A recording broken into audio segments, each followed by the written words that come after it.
Friends, சாப்பாட்டுக்கு வந்து side டிஷ்ஷாக வந்து தக்காளி குழம்பு எப்படி செய்யுதுன்னு பார்க்கலாம். குக்கர்லேயே ரொம்ப ஈஸியாக பண்ணலாம். குக்கரில் 2 டேபிள் ஸ்பூன் ஆயில் விட்டுட்டு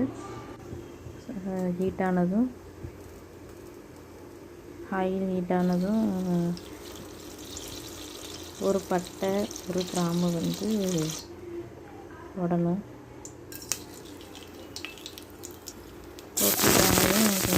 வெடித்ததும் இப்போ ஒரு பெரிய வெங்காயம் நீளமாக கட் பண்ணி வச்சுட்டு நல்லா வதக்கிட்டு 2 பச்சை மிளகா போட்டுருக்குறேன். 2 கட் பண்ணி நல்லா வதக்கிக்கணும்.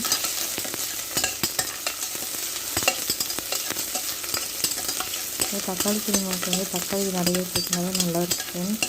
அப்புறம் கொஞ்சம் புளிப்பாக நல்லாயிருக்கும். ஒரு டேபிள் ஸ்பூன் இஞ்சி பூண்டு பேஸ்ட் போட்டுருக்குறேன். இஞ்சி பூண்டு பேஸ்ட்டு நல்லா வதக்கணும். பச்சை ஸ்மெல் போகிற அளவுக்கு நல்லா வதக்கினதுக்கப்புறம் 4 தக்காளி வந்து ஸ்லைஸாக கட் பண்ணி வந்து ஆட் பண்ணிவிட்டு நல்லா வதக்கணும். இட்லிக்கும் நல்லா இருக்கும் ஃப்ரெண்ட்ஸ். தக்காளி குருமா, தோசை, இட்லி, ஆப்பம் நான் வந்து சாப்பிட்டுக்கு தான் நான் செஞ்சிட்ருக்கிறேன்.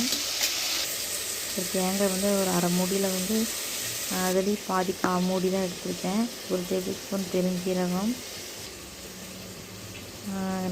நான் வந்து கசகசா தான் எடுத்து ஒரு டேபிள் ஸ்பூன் போட்டிருக்கேன்.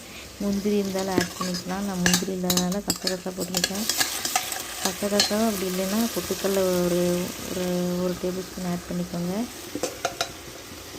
வந்து ஒரு 1.5 டேபிள் ஸ்பூன் மல்லித்தூள், 1 டேபிள் ஸ்பூன் மிளகாத்தூள், 1/4 டேபிள் ஸ்பூன் மல்லித்தூள் போட்டு நல்லா வதக்கணும். பச்சை ஸ்மெல் போகிற அளவுக்கு நல்லா வதக்கணும். இதெல்லாம் அரைச்சி வச்ச தேங்காய், பெருஞ்சீரகம், கசகசா வந்து பேஸ்ட் வந்து தேங்காய் பேஸ்ட் வந்து இந்த போட்டு வதக்கினதில் போட்டு நல்லா மிக்ஸ் பண்ணி வைக்கணும். அப்புறம் தேவையான அளவு தண்ணி ஊற்றிக்கணும். அப்புறம் உப்பு நான் முன்னாடியே கொஞ்சம் போட்டேன் வதக்கிறப்போ, இப்போவும் கொஞ்சம் ஆட் பண்ணுறேன். பத்தாதுன்னு தேவையான அளவு நான் தண்ணி ஆட் பண்ணுறேன். நீங்களும் தேவையான அளவு தண்ணி ஊற்றிக்கோங்க. அப்புறம் குக்கர் மூடி வச்சு விசில் போட்டாச்சு. 2 விசில் வந்ததும் குழம்பு ரெடி. வந்து ஆப்பம் வந்து செய்கிறக்கு இந்த தோசைகள் வச்சுருக்கிறேன். நெக்ஸ்ட் டைம் நான் ஆப்பம் மாவு எப்படி அரைக்கிறது நான் சொல்கிறேன். நல்லா வரும். நான் சொன்ன மெத்தடில் நீங்கள் அரைக்கணும். நல்லா ஆப்போட டேஸ்ட்டாக இருக்கும்.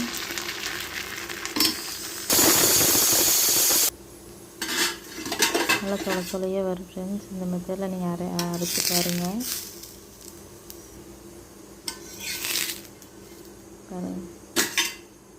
இப்போ வந்து ரெடி ஆயிடுச்சு தக்காளி குருமா.